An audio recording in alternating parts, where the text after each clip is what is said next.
Hello everyone, Flavia Moki here with another video. Actually, I did this video a while ago and I had to redo it.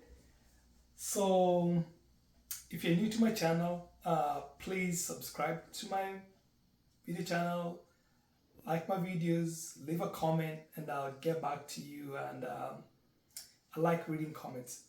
Anyway, the topic of the video today is for you to grow, you have to evaluate yourself. So, how do you evaluate yourself? So, I have four quadrants here, right? So, I thought the best way to kind of start evaluating yourself and evaluating where you are in life. And how do you know that? But sometimes by asking questions, asking your peers, asking people around you to give you feedback, right? So on the first quadrant, I have known and unknowns. I have known knowns. I have known unknowns. And then the last one you have here, unknown unknowns. I know it's kind of tongue twister, right? So I'm going to walk you through each and every one of those quadrants. And then I can explain to you kind of how to gauge, how to evaluate yourself. So the first one, known knowns. So this is basic. If you look at yourself, you can say you're male, you can female, you can say, look at yourself, you can look at the skin color, you can say white and black, you know, you can say you're Asian, you know, there are things that people can look at and see they know by just looking at it. So that you know, like for example, I'm giving you my example myself, right? I know I'm a black guy, right? So when if I get outside my house and I walk on my street, people look at me and say, "Yes, that's a black guy," right? I know, or I'm a male, and they can say easily identify and say he's a male. So that's known knowns, right? Known knowns. So you know it and other people know it. So it's known. So there's nothing much to it. So you don't need a lot of self-evaluation here. So the things get tricky as you move to different quadrants. So the next one is unknown knowns. Yes, that's tricky. I repeat again. Unknown knowns. So let's say you're a manager, right? And you are tough on your employees, and they see you as a mean-hearted son of a gun. Excuse my French, right? Like people don't like you, but for you, you're like, I want to keep it real with my employees. No one's gonna get away with anything, right? So you're tough with your employees to the core, like you're really on them. So for you, you're like, okay, I'm doing a good job because I'm a manager, right? So for you, unknown to you and known to the employees, they kind of don't like you. They might even despise you. So how do you evaluate yourself in this section? The best way to evaluate yourself is to ask questions. Whether you're a parent, whether you're your manager, ask employees, hey, when you do evaluation, what can I do right? What are the areas do you want me to help you better? Like engage employees, because if you don't know, you can't fix it. All right, I'm gonna move to the next one here. Known and known. So these are things you know yourself, but you don't know about others or something about a company or an organization. So I'm gonna give you an example, right? So you may be looking for work.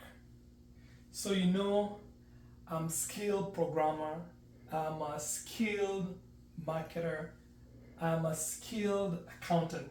That's known to you. But the people interviewing you, they have no idea, they don't know that about you. So that's unknown, right? So the best way to evaluate yourself in this quadrant is to kind of do your homework prior to see if you can understand, let's say, an organization. You can understand what the job requirements are. You can understand who the manager is, probably who's interviewing you. You can go to LinkedIn and try to see what the position is. So by the time you get an interview, you at least are aware a little bit. You can't know everything, so some of that are going to be unknown, but you make sure you know your skills. You know what you're capable of bringing to an organization. And then the unknown you can discover as you move along. But make sure you know whatever you know it to the core. So that's how you evaluate yourself on this section. And the last one is unknown unknowns. So these are things like, for example, I can say, unfortunately, everyone is gonna pass, right? Everyone knows that, but they don't know when. So that's unknown. Like you don't know when that's gonna happen. Other things, for example, like you can say, you know what? I'll probably retire when I'm 70 years old, right? That's probably that's what you're thinking, right? Probably you're 40, 50, whatever age, right? But you don't know what the economy is going to be at that time. You're not sure what your health is going to be at that time, right? So there are things you can try to know, but you really cannot know. And the best thing to do is to prepare yourself. Say, you know what? I'm not sure what's going to happen when I retire.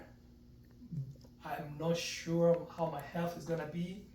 I'm not sure how the economy is going to be. I'm not sure how the real estate market is going to be.